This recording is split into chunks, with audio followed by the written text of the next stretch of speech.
Este escrito que les voy a leer es el resultado de un trabajo que se hizo en Colombia con motivo de los 200 años de independencia, 1810, que estuvimos celebrando. Es un trabajo entre la parte histórica y la parte poética, que originalmente tiene un título de Poesía de Independencias, 200 años de compañía, siendo un paráfrasis con 100 años de soledad de Gabriel García Márquez. Dice así: los parciales éxitos de las reformas borbónicas, más que los fracasos, fueron los que precipitaron el colapso del régimen colonial. Rara vez se hacen revoluciones por los muy oprimidos, sino por los que han logrado ventajas y quieren más. Es la conclusión a la que llega Magnus Mörner en su ensayo La reorganización imperial en Hispanoamérica 1760-1810. Para conocer por qué llevamos 200 años de compañía más que de independencias, debemos justamente devolvernos en el tiempo y dar a conocer esas reformas que los Borbones introducen en los reinos de España y que la postren al traste con la monarquía hispánica en los reinos de ultramar. Habría que decir primero que las reformas borbónicas fueron afrontadas con un espíritu racional ajeno a la tradición española. Son ideas modernas, más de inspiración francesa que castellana y andaluza. Las bulas de Inocencio IV, Julio II y León X concedieron a la corona española recaudar diezmos, pero a cambio tenían que cargar con una cruz nada liviana, introducir el cristianismo en las tierras descubiertas y por descubrir. Las ideas religiosas y la cultura occidental cifrada en el cristianismo como fundamento de Europa. Las diferentes órdenes religiosas y en especial los franciscanos aprendieron las lenguas nativas y tradujeron obras religiosas a dichas lenguas. Esto trajo como consecuencia el ocaso de las culturas y religiones nativas de los disímiles pueblos de las Indias, pero es el nacimiento de una cultura, no tanto nueva, más sí diferente, y que encontraría en el barroco su máxima expresión. El nuevo continente será barroco, hijo del encuentro entre el mármol. Ya nos envía nuestra madre España de su copiosa lengua 1000 riquezas que hacen rica cuesta extraña. Y entre el cobre, Tlaya, Timihuica, Tosto, Suapili, Macaamo, Tonaxin, Tiesmuiliqueis, Lugulclis. Y entre el ébano, si no junde ya la una, remá, remá, que era mi negra tan sola, llorá, llorá. Me coge tu noche escura, San Juan, San Juan, escura como mi negra, animá, animá. La luz de su ojo miro de má, lo relámpago parece, boga, boga. De este tricolor surge el arcoíris de las llamadas Indias occidentales. El continente multicolor, canta cantor, que tiene ese escudo de luz de sol, ten el sentido del color, como un arcoíris estimo tus flores, con ellas goza mi corazón. Una de las reformas borbónicas más importantes, ya que atentaba contra el orden político mantenido por siglos en España, será precisamente la liquidación de las autonomías, especialmente de la de Aragón, unida a Castilla desde el matrimonio de los reyes católicos en el siglo XV. Se suprimen las autonomías provinciales, tanto en la península como en los reinos de ultramar, a favor del centralismo, y se genera lo que se conoce en el siglo XVIII como el despotismo ilustrado. Otra reforma que es importante destacar consiste en la creación del Ministerio de Marina de las Indias y el consecuente cese del monopolio del tráfico comercial y del control de las mercancías por parte del puerto de Cádiz. Este monopolio había sido introducido por la Casa de Austria en los reinos de ultramar con la finalidad de impedir la formación de grandes fortunas privadas, esos gigantescos oligopolios que en el pleno siglo XXI ejercen su poder global desde las sombras. Con el arribo de los Borbones, de la Casa Borbónica, se crea la Compañía Comercial de Guipúzcoa, de tipo inglés, es decir, netamente económica y mercantil, la cual hará que el comercio, la cual se encargará del comercio con la Capitanía de Venezuela. Recordemos que Venezuela no era una provincia, sino una capitanía militar, a partir de 1728. En consecuencia, se permitió en primera instancia el comercio libre de las islas del Caribe y posteriormente del resto de Hispanoamérica. Esa apertura de puertos le permite a los reinos de ultramar comerciar ilimitadamente con diferentes puertos de la monarquía hispánica, pero a su vez suscita la aparición del contrabando a tal punto que a partir de mediados del siglo XVIII en las Indias será superior el comercio ilegal que el comercio legal. Los ingleses aprovechan el tráfico de esclavos y el control que tienen de los mares para fomentar el contrabando y la piratería. El fin del monopolio comercial por parte del puerto de Cádiz permite que Inglaterra, a partir del siglo XVIII, someta gradualmente a las provincias y reinos de ultramar a una dominación netamente económica, que creo que todavía ejerce en su hija, ¿no? Una tercera reforma importante será la creación de las milicias, a pesar del recelo que la metrópoli sentía por la fidelidad de algunos de los habitantes de los territorios de ultramar. Se crearon las llamadas milicias, que tenían como objetivo proteger a los virreinatos, pero principalmente a las zonas costeras, del pillaje, de los piratas y de la marina inglesa que muchos puertos sometió y trató de invadir, como Cartagena y Buenos Aires, ¿no? el virreinato del Mar del Plata.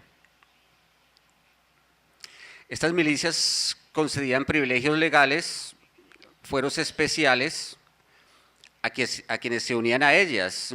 Podían ser juzgados en tribunales especiales y obtenían un avance social. A la postre, este recelo del cual hablamos arriba no sería infundado. Estas milicias serían posteriormente la base militar de los jefes de los ejércitos patriotas. Otra reforma que transformó la geografía española fue la expulsión de los jesuitas en el 27 de febrero de 1767, de todos los territorios de la corona, tanto los de ultramar como los ibéricos. La razón, podríamos tener dos razones. La primera de ellas porque supuestamente esta orden religiosa frenaba el despeje económico de los reinos de España. Y segundo, porque los jesuitas, en virtud de su cuarto voto de fidelidad o de obediencia al Papa, eran más leales al Vaticano o al Papa que al monarca español. Esta reforma representó un desastre para las colonias, desaparecen las misiones, las tierras se colocan en venta y fueron divididas y adquiridas por lo que se llamarían los terratenientes. Y trajo como consecuencia la explotación de la mano de obra barata. Al ser reemplazadas las encomiendas por haciendas y al encomendero por el terrateniente, se estableció un sistema de peonaje, es decir, un sistema informal en el cual el trabajador libre recibe un salario del cual es esclavo a través de las deudas que adquiere. Como sabemos, los salarios rara vez pues permiten a los trabajadores saldar las deudas que contraen. Es parte de la economía actual, ¿no? Habría que recordar también que en el siglo XVIII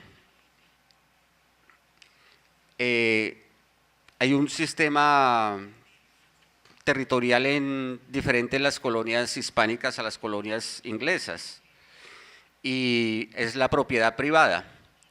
Mientras que en las colonias inglesas hay territorios gigantescos que puede pertenecer a una sola persona o a un feudo familiar, donde trabajan muchas personas y pagan impuestos e intereses libremente,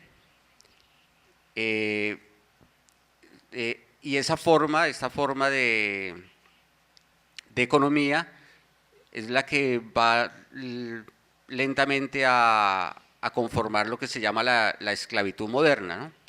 Personas en estados gigantescos trabajando al servicio de un estado, pagando impuestos a un estado que muchas veces no sabemos de quién es. A principios del siglo XVI se creía que Hernán Cortés aspiraba a independizarse de España y convertirse en rey de las Indias. Por tal razón, la corona española crea las llamadas audiencias reales, con la finalidad de proteger a los nativos de los gobernantes, de los presidentes y de los virreyes. En 1514, por decreto real, o sea, recién iniciada la conquista, se autorizó el matrimonio entre españoles y americanos. Y en 1539, la corona obligó a los encomenderos a casarse con indias para evitar el adulterio. En 1535 se conforma el virreinato de la Nueva España, comprendido por México, Guadalajara, las Islas Antillanas, el litoral venezolano y la América Central, excepto Panamá, que pertenecía al nuevo Reino de Granada. Y en 1543 se constituye el Virreinato de Perú, conformado por toda la América del Sur en aquella época, exceptuando Panamá, y el litoral venezolano, que era una capitanía perteneciente a Nueva España. Los reinos de ultramar quedan conformados por gobernaciones, audiencias y virreinatos, convirtiéndose el virrey en representante personal del rey.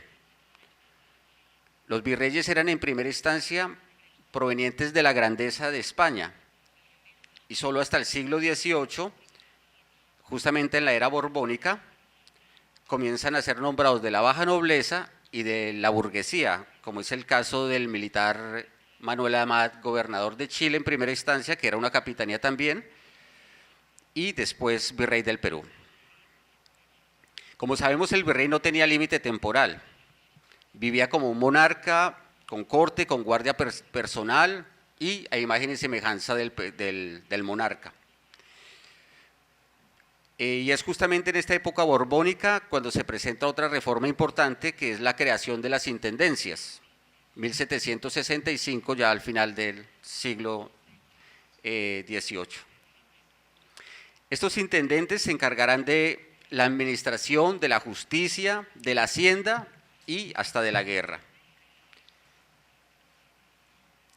Esta figura es importante porque es el paso de las autonomías al centralismo. Los intendentes reemplazan a los gobernadores, a los alcaldes locales, a los corregidores y a los oficiales reales, creándose una tensión entre el centralismo y las autonomías, porque son desplazados los criollos llamados en esa época. Si bien las intendencias eran subordinadas a los virreyes, ellos tenían correspondencias directamente con el virrey, creando malos entendidos entre lo que decía el virrey y lo que decía el intendente.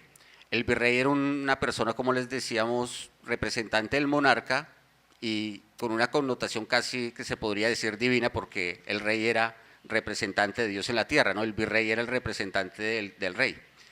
Entonces, al tener discusiones con intendentes que eran, se puede decir, funcionarios públicos, rebajaba mucho la figura del virrey y comenzaba un conflicto entre las altas jerarquías del poder y las bajas jerarquías. Cuando los Borbones llegaron a gobernar la monarquía hispánica en 1913, los estadistas británicos, aparece el nombre Estado por primera vez, pensaban seriamente en la posibilidad de apoderarse de los dominios españoles. Eran enemigos naturales en aquella época, ¿no? No era cuestión de partidos de fútbol. Para los ingleses el imperio español estaba a punto de caer.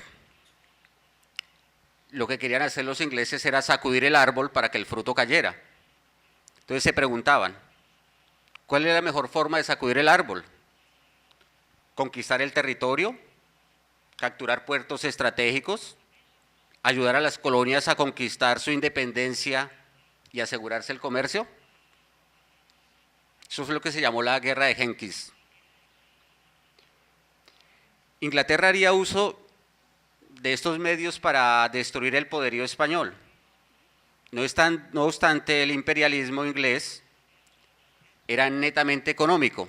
No les interesaba adentrarse en los territorios, sino manejar el comercio de los territorios. El clima adverso, las enfermedades propicias, una naturaleza salvaje e inhóspita, implicaba gastos innecesarios. Era preferible hombres de energía y ambición que se hicieran dueños de su propio destino. Hay una gran novela de Joseph Conrad, El corazón de las tinieblas, donde se muestra este tipo de personajes que en medio de África saca toda la riqueza africana a través del marfil, que es llevado obviamente a Londres, y con eso se empieza a generar la era industrial, Inglaterra, con la riqueza sacada de África. El Tratado de Utrecht en 1713, con el fin de la Guerra de Secesión Española, entre el fin de la Casa de Austria y la creación de la Casa Borbón, permite a Inglaterra apoderarse del tráfico y comercio de esclavos, que era una de las fuentes de riqueza más importantes del siglo XVIII. Colocan 4.800 esclavos para la venta en las colonias españolas y portuguesas, y cada año tienen derecho a ir a las ferias y vender a sus mercancías, ¿no? Entre comillas. Mientras España mantuvo un imperio basado en dos espadas, la temporal, el monarca y la monarquía, y el espiritual, el papa y la cristiandad, Inglaterra va a plantearse una estrategia diferente para apoderarse de los nuevos territorios, que es la doctrina mercantilista. La expansión imperial del siglo XVIII estará adelantada por una lucha a muerte entre las potencias europeas por controlar las riquezas naturales del mundo.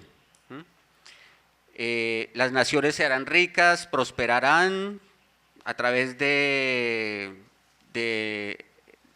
amasar lingotes de oro, artículos de consumo como el azúcar, el tabaco, el café, el algodón, cacao, índigo, todos los productos americanos que conocemos y que son parte de la riqueza de nuestras tierras.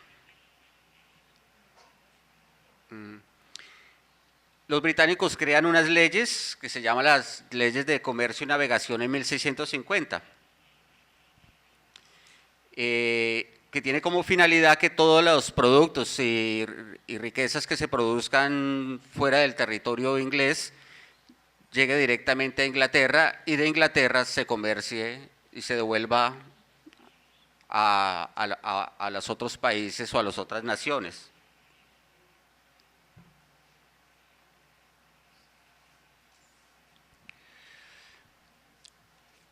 Pero ¿cómo se da este cambio? Es a través de varias reformas, ¿no?, que se llamarán las teorías políticas o filosofías políticas. Una de ellas es la de Hobbes, ¿no?, en el Leviatán. Él introduce el contrato social y el absolutismo, y la creación de un parlamento conformado por personas privilegiadas, ¿no? Estas personas privilegiadas o predestinados que llaman ellos son obviamente las personas que por naturaleza tienen fortuna y riqueza. Justamente crean esa teoría política para separarse del estado de miseria inicial, entre comillas, o de barbarie del cual se supone que somos originarios todos los hombres. O sea, es un tratado político evolucionista, ¿no? Locke también habla, Locke también habla en su Tractatus Politico sobre el buen gobierno y dice que el Estado debe crearse para proteger los derechos de la propiedad y de la igualdad ante la ley.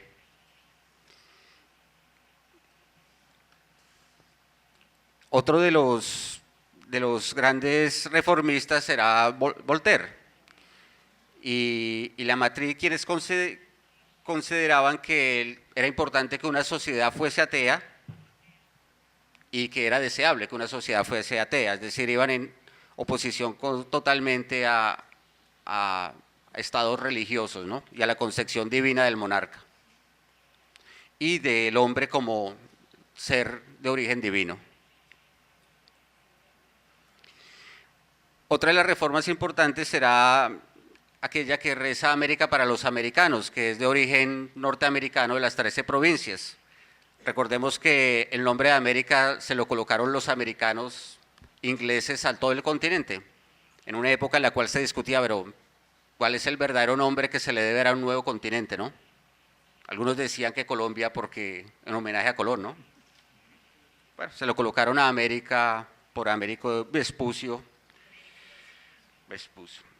En esa América para los americanos hay que recordar que existían estados como Pensilvania, Delaware y Maryland, que eran propiedad de familias privadas, todavía lo siguen siendo.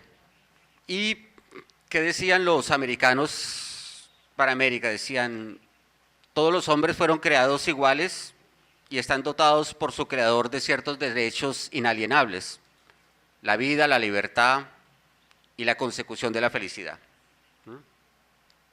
Para asegurar estos derechos se instituyen gobiernos cuyo poder proviene del consentimiento de los gobiernos. Esto lo decían en teoría, mas nunca lo practicaron en realidad. Universidades como Harvard o Yale solo distribuyen cupos a las personas que son pues, de origen predestinado, riquezas y fortunas que les permiten estudiar en estas universidades privilegiadas. Y los grandes parlamentos y gobiernos son conformados por personas salidas y nacidas en ese tipo de sociedades que, como sabemos, pues tienen mucha relación con las logias y con la masonería. Y si uno quería votar, pues decían ellos, hagámonos ricos, paguemos impuestos y podremos disfrutar del voto. Orígenes de la democracia.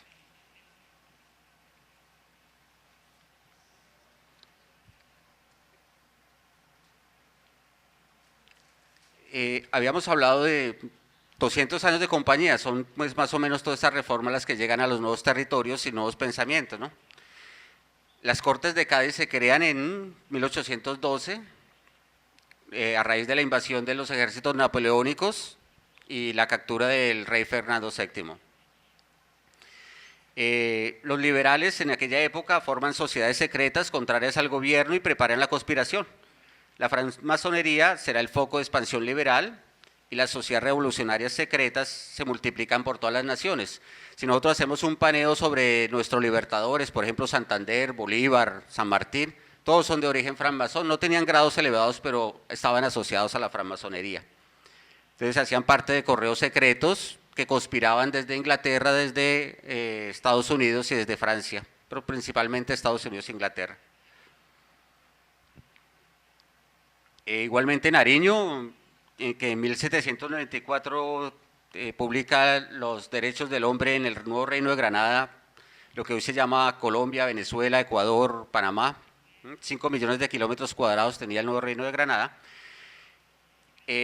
Publica los derechos del hombre y recordemos que él también hacía parte de la francmasonería. Son las sociedades que hacia 1765 se llama Amigos del País. Esos amigos del país eran obviamente personas de la alta burguesía o de la aristocracia local de un reino, digamos, como el de Nueva Granada. Y se crea la noción de nacionalismo, ¿no? Es decir, no es tanto lo que nos une, sino lo que nos separa. Los venezolanos nos une algo con los colombianos, no, es más lo que nos separa, entonces el nuevo reino se divide en cinco países. Como les decía, el nuevo reino de Granada tenía 5 millones de kilómetros cuadrados, todas las Antillas, límites con Brasil y con Chile, y tenía 9 provincias. Hoy tenemos más de 35 departamentos, pero ya no tenemos 5 millones de kilómetros cuadrados. Y los americanos o habitantes del nuevo reino de Granada comienzan a decir soy americano, no español. Es decir, la nacionalidad o título que se le había dado a los originarios del nuevo reino de Granada, de españoles o pertenecientes a España, empieza a ser negado y comienza a aparecer la formación del nacionalismo o de cada una de los nombres de mi nación es Colombia, de mi nación es Venezuela, mi nación es Panamá, así sucesivamente. Pero ¿qué sucede con todas estas reformas o todos estos pensamientos que llegan al nuevo reino de Granada, que tiene origen en Inglaterra, en Estados Unidos y en Francia? Procesos de independencia.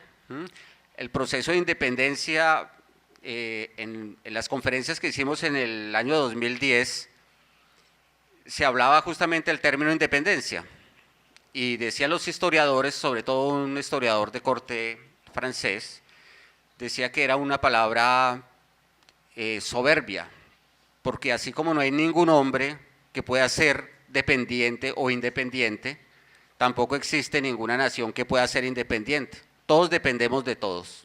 O sea, no hay ninguna nación que no dependa del vecino, como ningún ciudadano que no dependa de un amigo, una persona que está sentada al lado, alguien que generosamente lo invita a una conferencia a Salvador Bahía.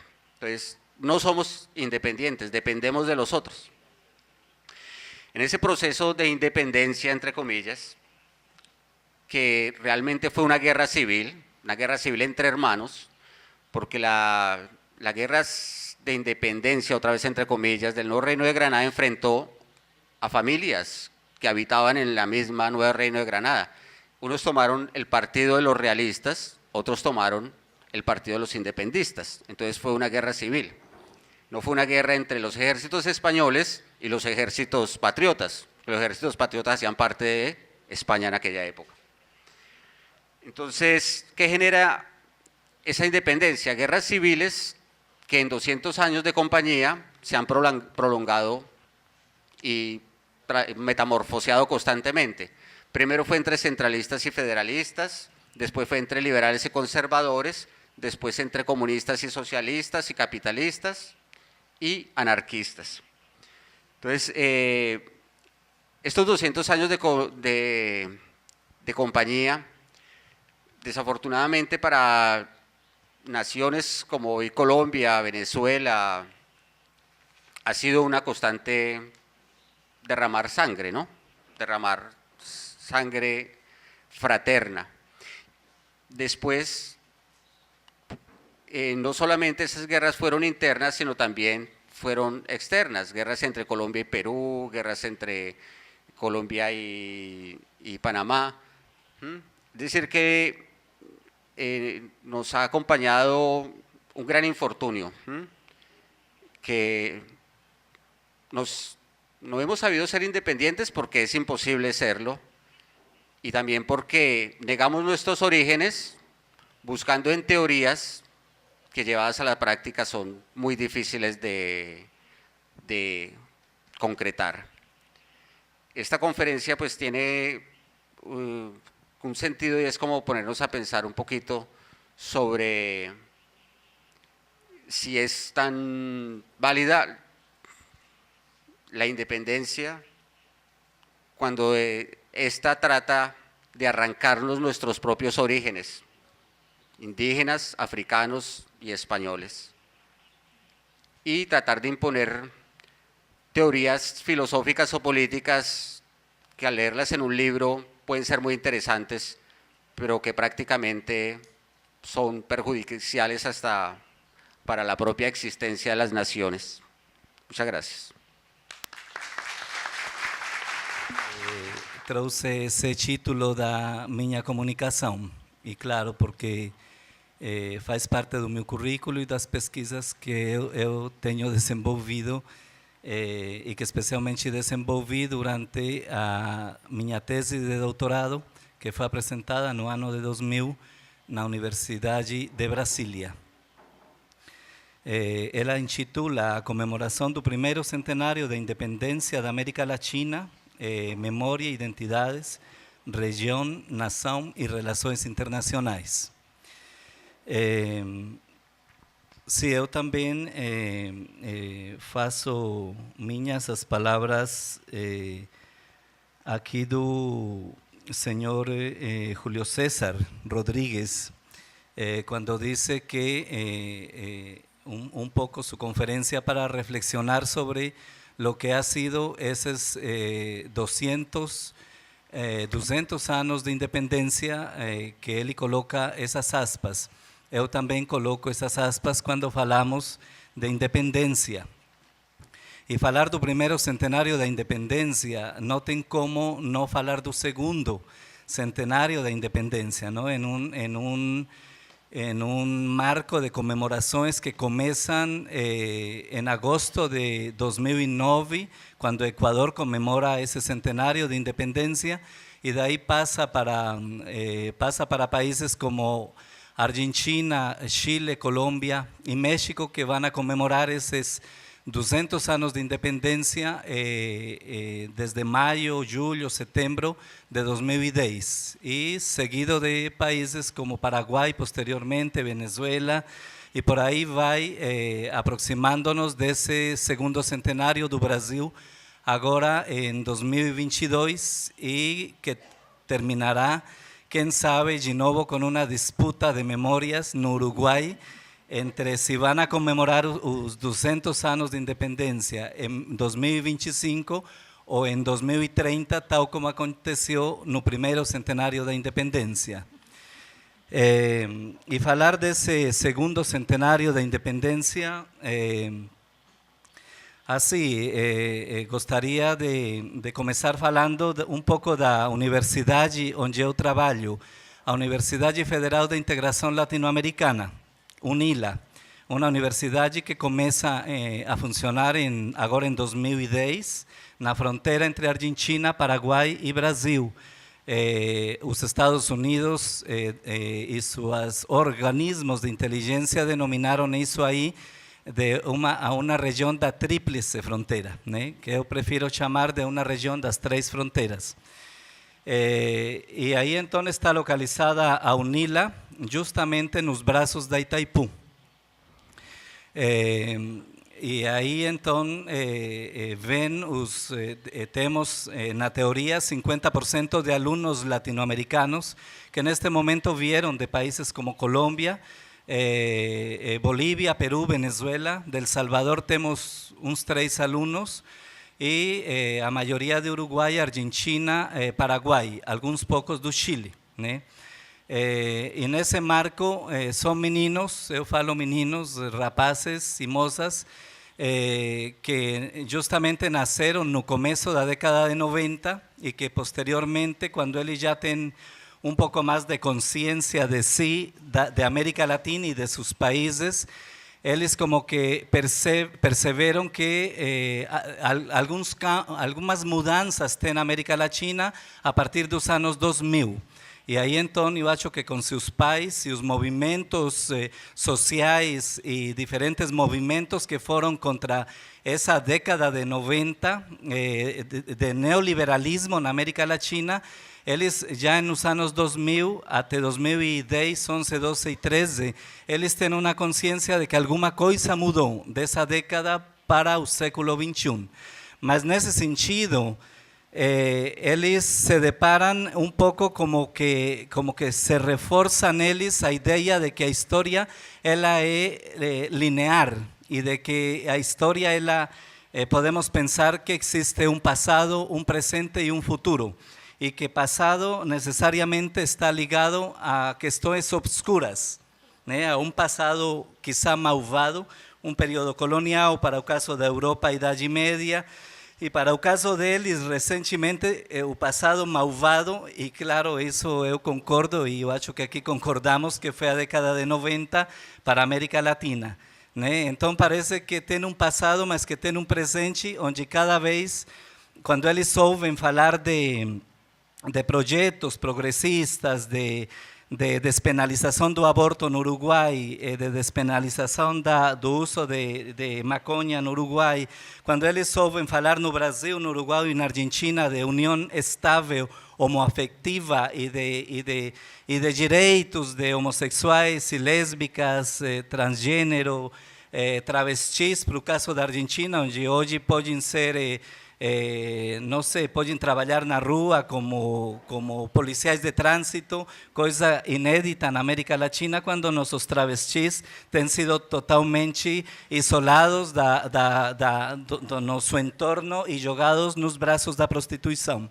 Então, eles acham que sim, que a América Latina progressa e que vamos para algum lugar maravilhoso. Aí eu falo para eles, parem aí. Tá? E vamos a pensar historicamente, vão pensar com este professor que já tem 47 anos, que tem um pouco mais de experiência do que vocês, que sou historiador e que conhece a história da América Latina, e vamos parar por aqui com esse discurso de que a América Latina e que a história é uma linha que progressa e que nos leva para umas luzes maravilhosas.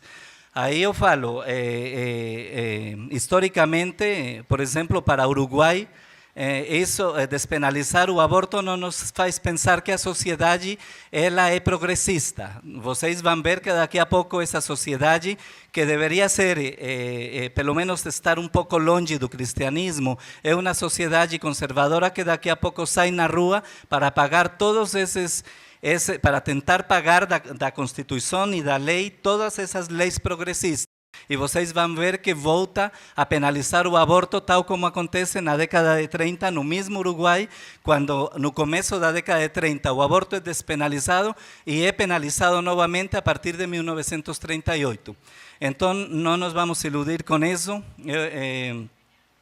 Eu falava eu falo, né, agora, por exemplo, em 2013, quando daqui a pouco surge um papa argentino, né?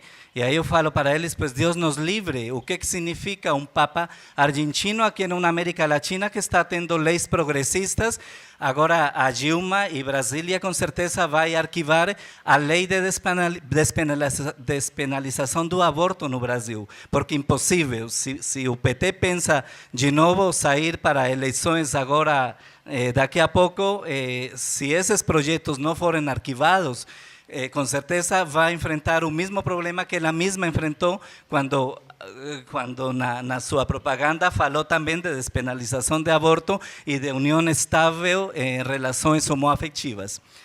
Então, assim, eu falo para meus alunos de termos cuidado com essa história, que ela pode avançar, sim, e ser progressista, mas que ela às vezes é cíclica e que às vezes ela é um eterno presente. E aí, eu como colombiano, nós como colombianos sabemos disso. O que nós temos enfrentado na Colômbia é um ciclo de violência, tal como fala aqui o meu companheiro da mesa nessa palestra. Se vê na guerra de independência, é uma guerra civil. As guerras civis na Colômbia se eternizam durante todo o século XIX, elas voltam com maior força nos anos 30, de tal forma que a Colômbia vai viver um período que os historiadores chamam de violência com V maiúsculo. A eso ven ingredientes nos anos 70 como guerrilla, nos anos 80 como narcotráfico e nos anos 90 e 2000 o paramilitarismo que dizima os camponeses massacrados com motosserra, porque se pensa que eles são aliados da guerrilha das Farc ou do ELN. E aí tivemos um presidente agora nesse século XXI, durante 8 anos, aliado com esses paramilitares, quando ele mesmo, como governador de Antioquia, em 95 para 98, cria esses grupos paramilitares que foram pelo menos 60 que vão a apaciguar Colômbia e especialmente a zona de Antioquia e de Urabá, onde tinha projetos, o narcotráfico, que ele se alia também entre 80 e 82, quando é chefe da aeronáutica civil e empresta todos os aviões e zonas de aterrissagem para o Pablo Escobar poder livremente praticar o narcotráfico para os Estados Unidos. É esse presidente que em 2001 faz pacto com os paramilitares que pensam que tem que chegar ao poder para acabar com a guerrilha, mas para poder acabar com a guerrilha, primeiro tem que acabar com os camponeses e indígenas colombianos, assim como um ditado popular espanhol que fala secando as águas, que aliás é um documentário que recomendo para vocês, Colômbia secando as águas. O ditado popular lá fala que para poder você pegar o peixe, você seca a água, tira a água e aí você agarra o peixe. Então, ao mesmo, esses paramilitares, nos anos 90 e 2000, vão usar contra a população colombiana que é massacrada. Então, isso me leva a pensar que nós vivemos um ciclo e que nós vivemos um eterno presente para a história da Colômbia e aí é onde eu também coloco mais aspas nesses 200 anos de independência. No ano passado fui convidado lá na Universidade Federal do Viçosa. Eles me colocaram no nome da conferência, eu falaria sobre vestígios da colônia na pirâmide social contemporânea.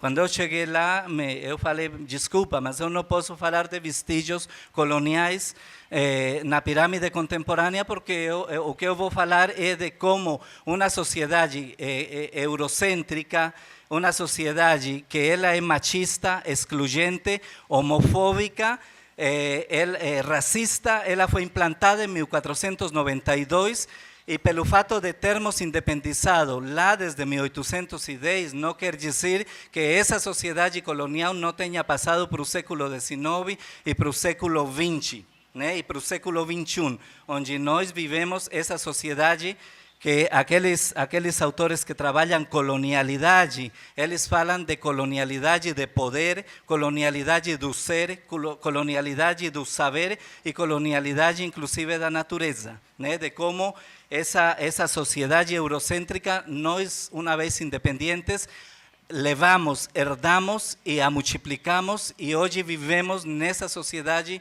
que ela é excluyente.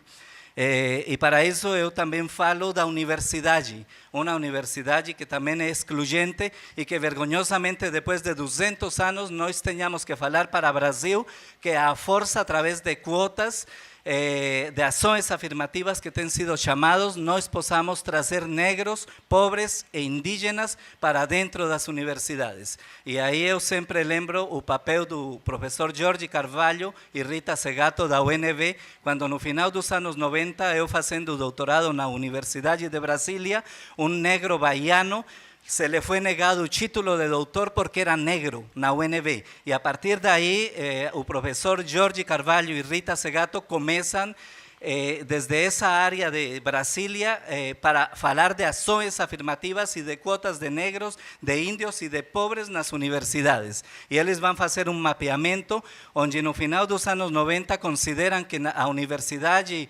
brasileira, ela é composta por uma elite branca e que a sociedade brasileira ela foi pensada a partir do raciocínio de uma elite branca. É penoso falar em um evento destes, por exemplo, nós não temos na mesa um negro, né? Então, eu falo para meus alunos e eu falo também, nós como historiadores, a historiografia na América Latina, a historiografia brasileira, não? Ler Casa Grande e Senzala para mim é uma vergonha.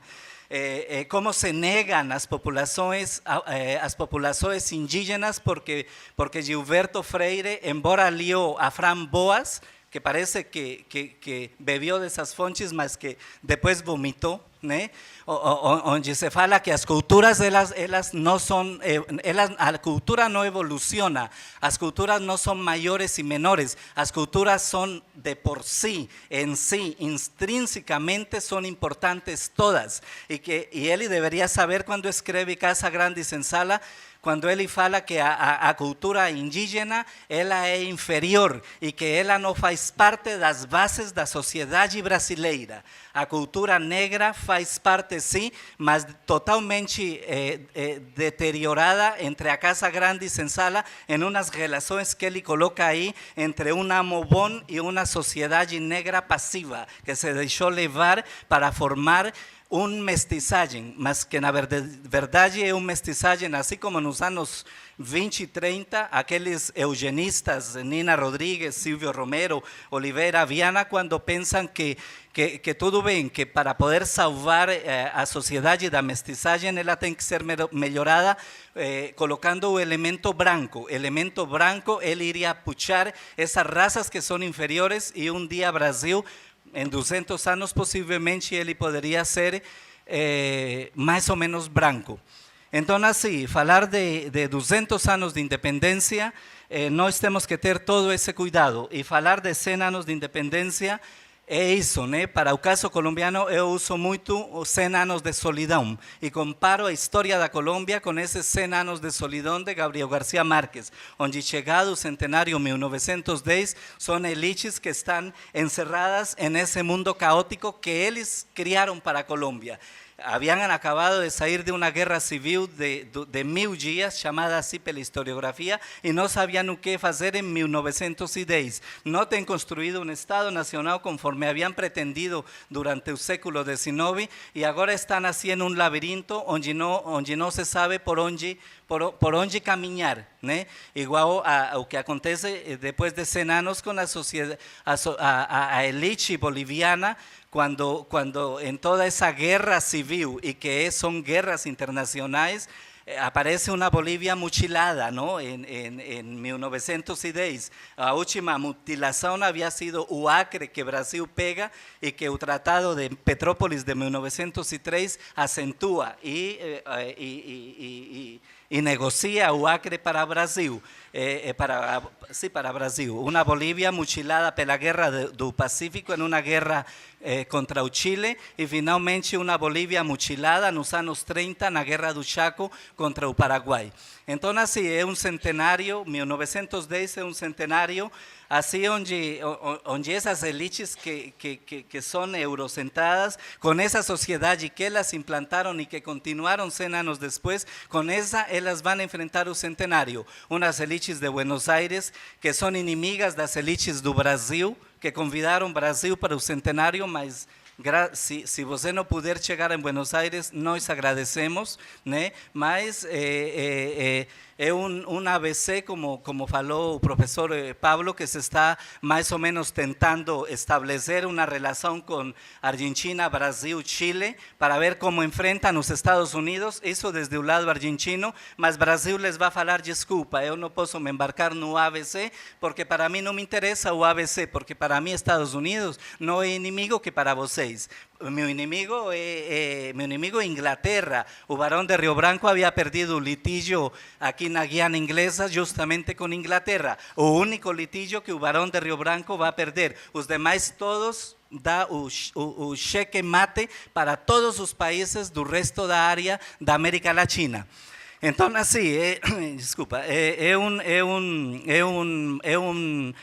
é uma Argentina que vai se aliar com Chile, porque no tienen saída, aliarse con Brasil no pudieron, y después de 100 años de guerra limítrofe entre Chile y Argentina, ellos hacen las paces. El presidente Mon aplaudido en las ruas de Buenos Aires, y juntos van a ver cómo que enfrentan los Estados Unidos, que Brasil no quiere ayudar a enfrentar porque Brasil no tiene velas en ese entierro, ¿no? Y ahí entonces ellos piensan que ya que habían optado por la cultura un tanto se afrancesando no final del século XIX hasta 1910, piensan que ahora tienen que perdonar a España y llamarla para poder que les ayude a navegar en ese barco que parece que se va a hundir de aquí a poco. Y ahí entonces España, como profesor Pablo también faló muy bien, a Infanta Isabel de Borbón, que ven a pasear por todas las ruas de Buenos Aires, levada por los lugares más bonitos y turísticos,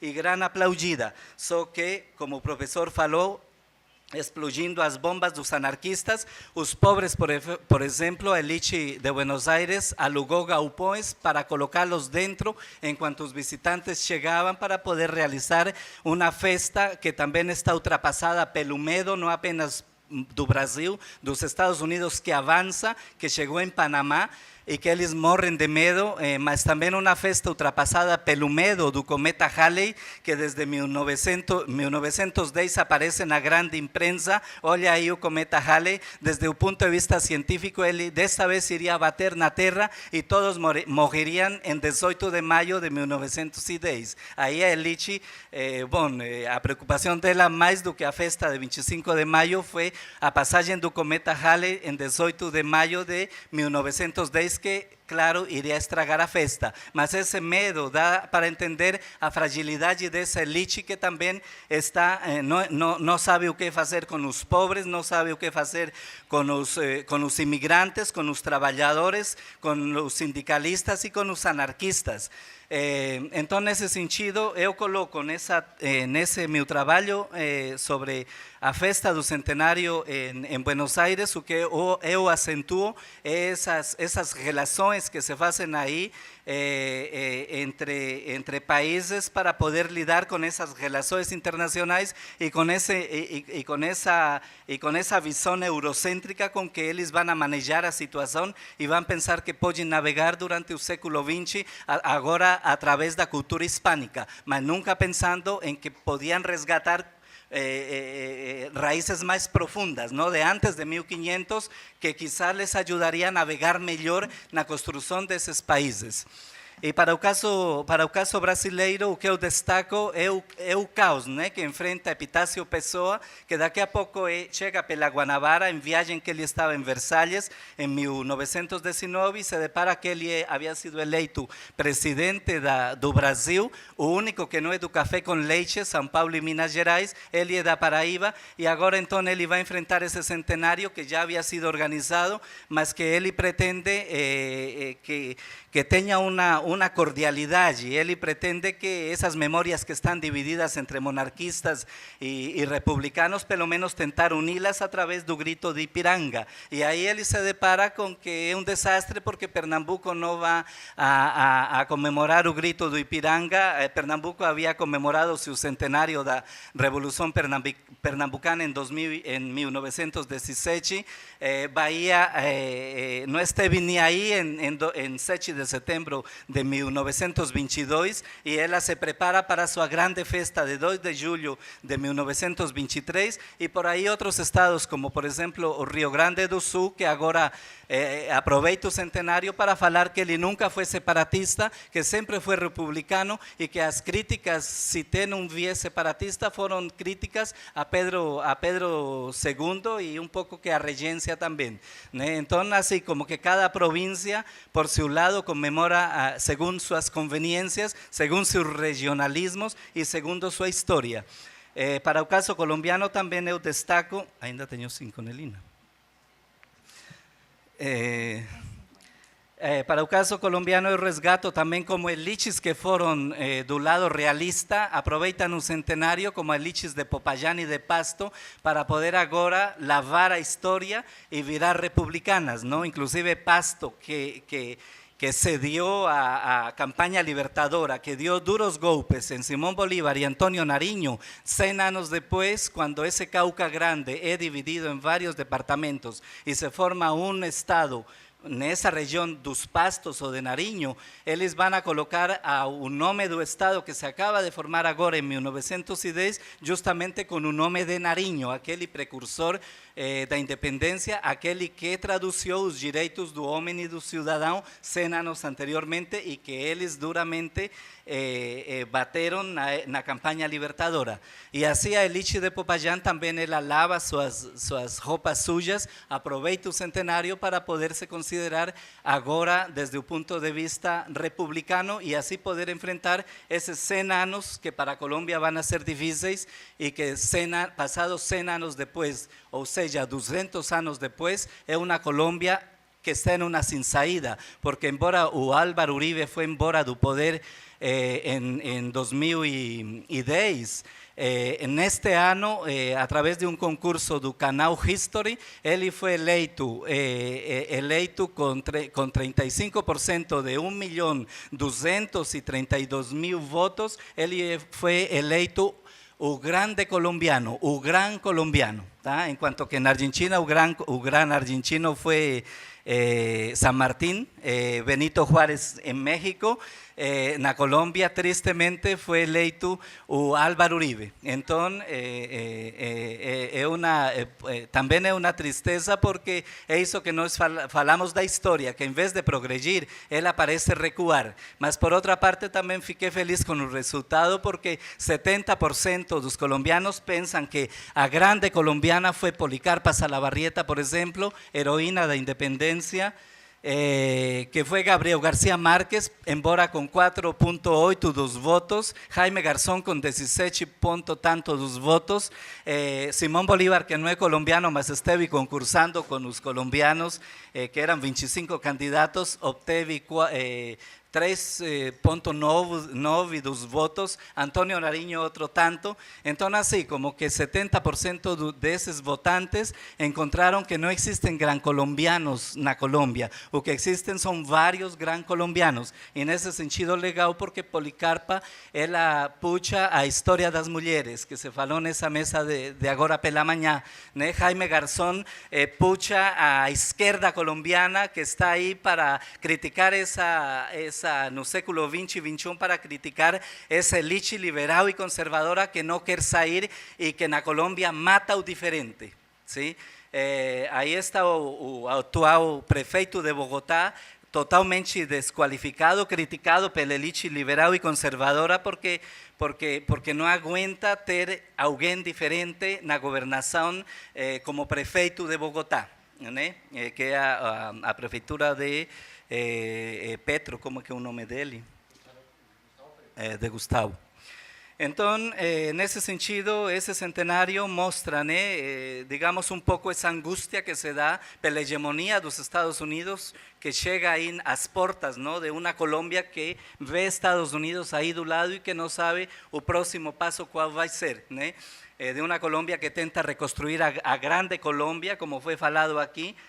Os convidados vão ser venezuelanos, equatorianos, um pouco como para exorcizar esses medos, pensando que agora pode revivir essa grande Colômbia e nesse revivir a grande Colômbia lhe ajuda a ser grande para enfrentar esse inimigo número 1, que é o inimigo do México, inimigo da América Central, inimigo do Caribe e agora de Argentina e Chile, que temem que os passos a partir de Panamá venham para o sul. O que eles não estão pensando nesse momento é que os passos de Panamá, a partir de 1914, vão para o Japão, vão para a Indonésia, vão para a Ásia, onde estavam, nesse momento, colocados os olhos do Tio Sam. Obrigado, desculpa, Lino.